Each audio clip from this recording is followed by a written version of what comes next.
Yeah, life is yeah.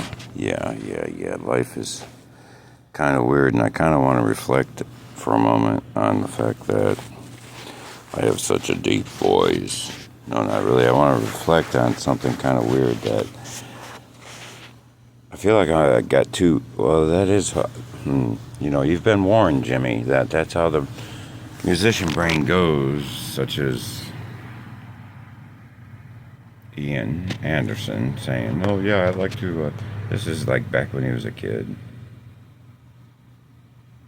It's kind of weird because I was a younger kid when I said stuff like this, but I like to think in a couple albums ahead anyway, right? So I'm like, Ian, you have no idea at this point. I'm going crazy.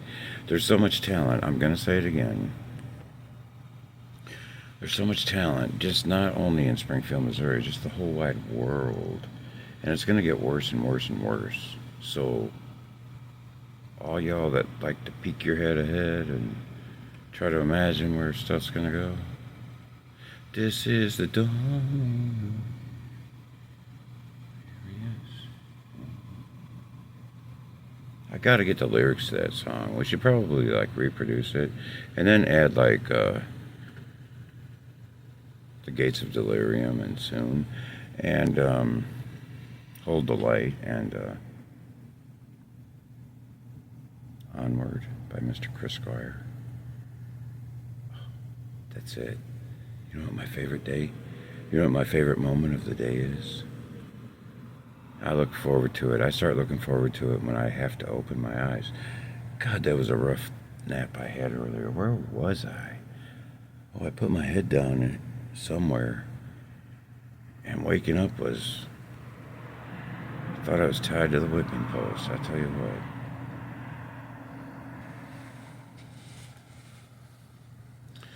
I've noticed on a lot of my videos I lose track of what I'm saying. I accidentally, hoping not to offend, I accidentally said, what did you accidentally say, Jimmy, Jim?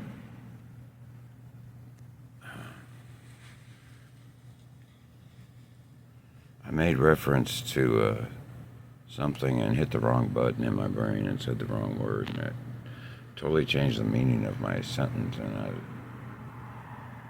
I corrected it later on down. You can plainly see I'm a bit tired tonight, mate. And the funny thing is, I'm not sure I'm going to go to sleep tonight because I'm just too happy. No, I'm not going to go to sleep at least for another hour because Betsy is standing right behind me right now and she still ain't got her strings on her. And I can't play her until she's got her strings put back on her. That's not going to take long, but it is going to take a little bit of focus. God, what a mangled ass mess. But, oh shoot, guess what? Jimmy can't do that. Jimmy can play with his guitar tonight, but he's not going to do those strings. You know why? Because he already tried to cut them real good. Like real good with a pair of wire cutters that didn't work very good. But I remember breaking the first one and trying to... Yeah, we're not playing that tonight. Okay, so Jimmy got to go buy a set of strings tomorrow. And I do have like $30 in my pocket, and I'm going to go to Craigslist and look for a guitar or a flute. Why not own two flutes? Since this one is so sick, but this one is actually badass. It really is, because if you force it to play. Oh, I started to say something. I have a favorite moment of the day. I start looking forward to it when I wake up. And it just happened, so I had to comment on it because it's my favorite sound in the world.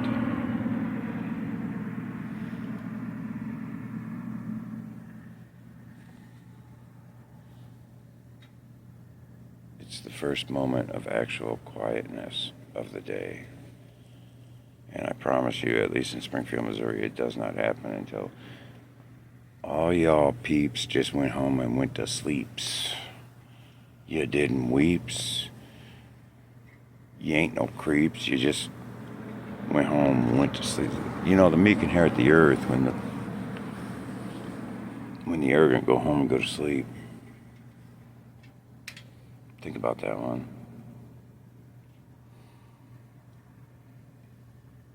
Because I don't know about the rest of the world, but it's most certainly true.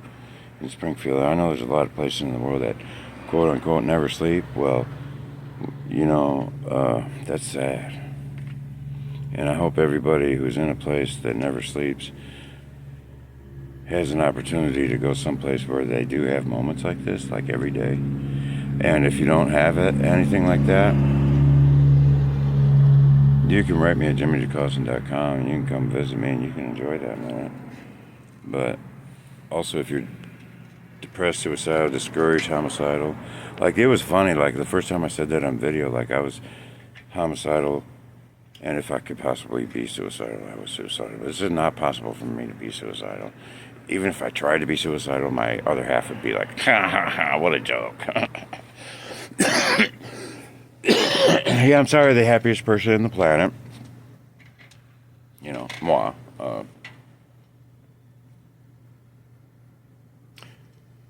Ever since I was resurrected, which I'll tell you what it was, they took all the roots, there were about 12 of them, teeth that had broken off, because that's where multiple myeloma starts, folks. Because you're a sugaraholic, like I still am. That's bad news, but they took all those teeth out and they put me under for the first time in my life. And coming back to life was like coming out of a coma. And I've never been in a coma, but if it's anything like this,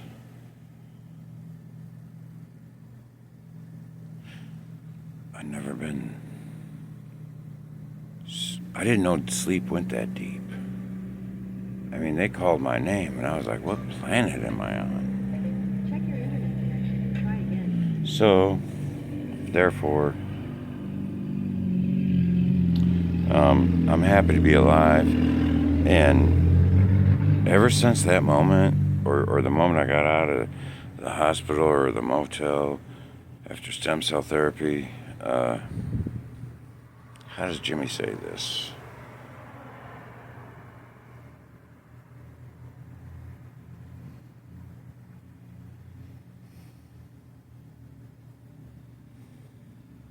I'm like not even in control anymore because I'm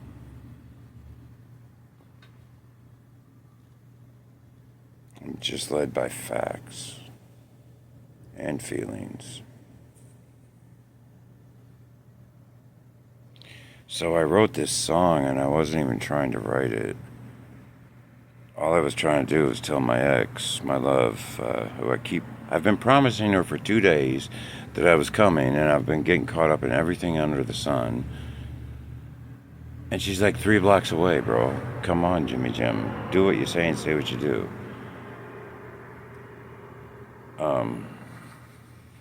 I did it again. See, now I gotta go back down deep.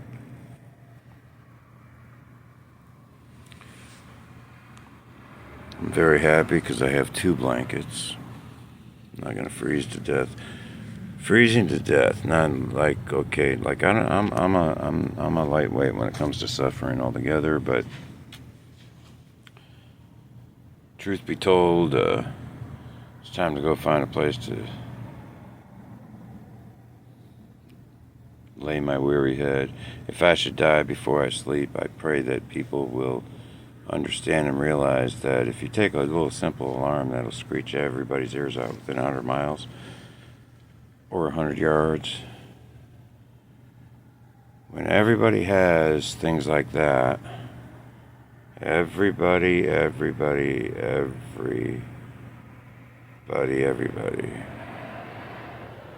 things like Kyla Parks will be impossible. I gotta put these thoughts on shorts because I'm not getting through to people. But when everybody has one of those alarms, I'll put the shorts on when I get the alarm myself, which could be tomorrow. I have money. I need to go to the tactical store. Please remind me, Holy God, tomorrow. Amen. Goodbye. So put together a set of ears with a whistle. We'll call it the whistleblower system. And supersonic ears that can hear through walls and around corners and up and down. See, when everybody has what is standard equipment for lots of people, it's great that lots of people have these things, but if we all had such things, we would be more like a colony of ants. And we could stop doing a lot of stupid stuff and start doing a lot of smart stuff. And I can't help the fact I'm a visionary. I've been a visionary all my life. And the wisest, most wonderful thing a person can do is teach their kids two things. Number one, work is fun, it's play, it's nothing else. And number two, make sure you take a few minutes out every day just to daydream. Figure stuff out.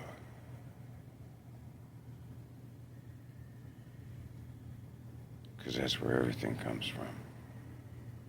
This is Jimmy DeCosta saying,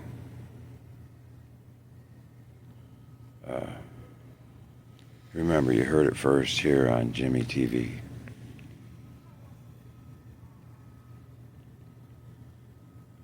Stay happy, because there's no reason to be depressed.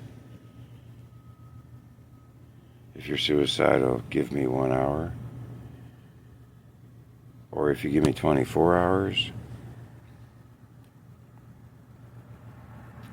you can come and hang around with me, or just take a few of the... I need to make a whole web page of the 3 billion things that a guy could do instead of killing himself. Because, like, listen to everything. Like, rewind and pretend you were born in the 70s and learn all the lyrics and all the music of just a few bands. Jethro Tull, Pink Floyd, Led Zeppelin. You could throw in a bit of King Crimson there. I mean, and yes, most certainly, but you don't understand. Yet, you have to understand. I mean, I'm wanting people, if you really want to deliver yourself from sadness, learn these people so well that, like, you learn all their live videos and stuff, watch them, enjoy their performances, like you're the king, right? And learn all their lyrics, because John Anderson as a lyricist and Ian Anderson as a lyricist, poet and author, and amazing, like these two guys in themselves are like Shakespeare on steroids with whatever. It's you, and if you learn all the lyrics, like for example, I there are 12 Jethro Tull albums that I haven't ever learned. Not music, not lyrics, not nothing, because I was busy. But like the plan when I finally get settled in a real live home that stays there and doesn't go away. The plan is to learn all those albums before I meet Ian Anderson. And so now at least I got my wish down. When I reapply, which should really happen before, Halloween. We don't want to be Hallow. We want to be thick as a brick. And so I'll reapply, and basically my best wish is going to be like, I'm crossing my fingers and hoping not to die as a cancer survivor. Don't forget, I am the new status. It's legit, bro. And my wish is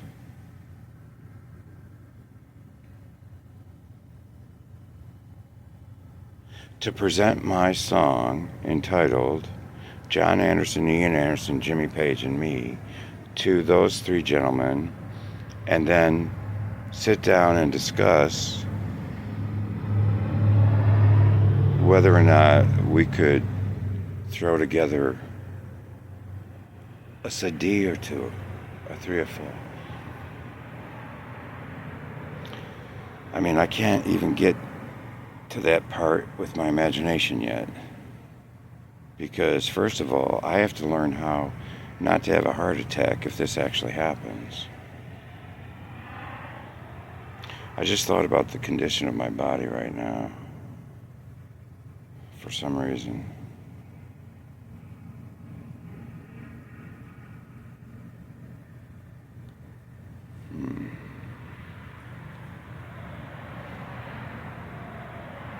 And I wonder what the tests are going to say, actually, really, like, for real.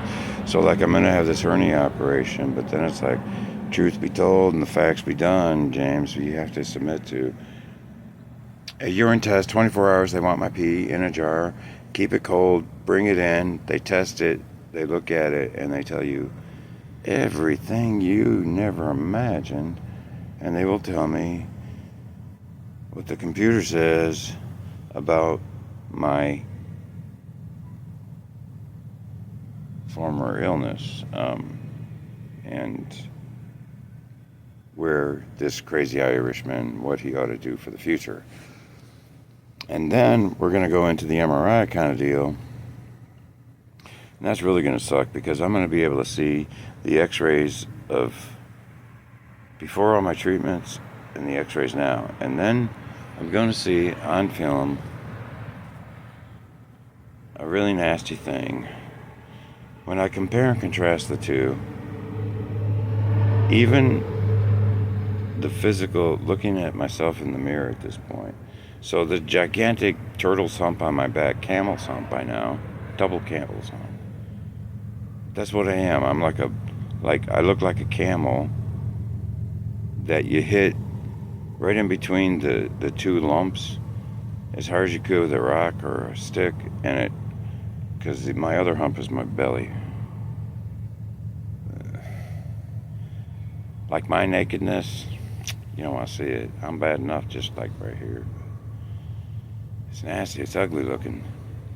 I gotta fix it as much as I can. I don't know what they can do for me at this point, but I do know they can give me osteoporosis medicine, and it'll help me to stop being like gloriously decrepit and crumbling like a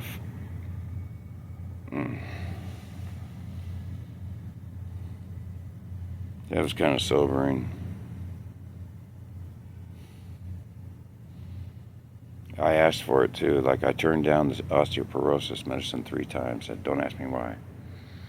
It was just the one thing that, I don't know if I was like just asserting my independence. I was afraid of it because I read the side effects too much, and it was a really bad calculation. I really messed up there. Nor did I know that I was going to go on a marathon, really, of insane exercise and walking for miles and miles and miles a day and doing all kinds of crazy stuff. I didn't know all that was going to happen, but, live and learn. That's all I can do now. So, we go back to Cox. We're going to get that checked out. Then, that inevitably will lead to St. Louis, where I got my stem cell therapy, because if I don't go back and say thank you, I, have the new status of complete butthole.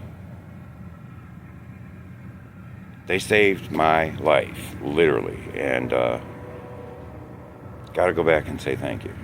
And when that happens, I'm going to say, oh yeah, by the way, I do want to become part of that scientific community that you offered when I was freshly being introduced to you and your ways, and I wasn't in the mood, but yeah, I'm a lot more in the mood now.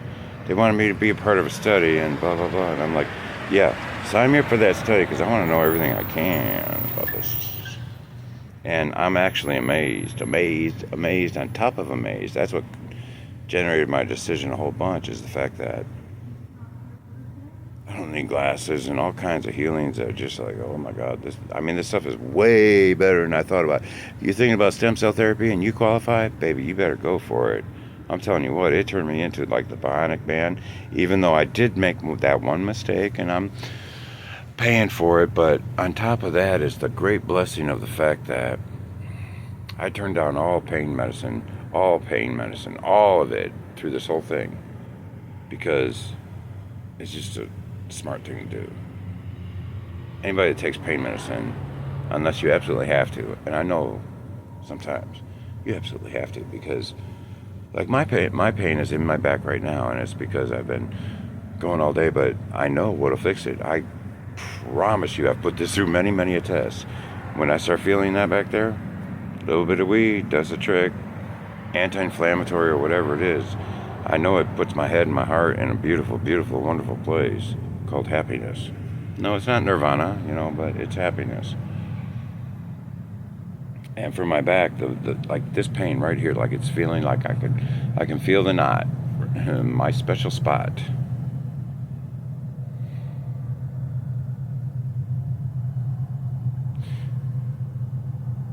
I never thought I'd be the kind of person that talks too much, but at least I know I do.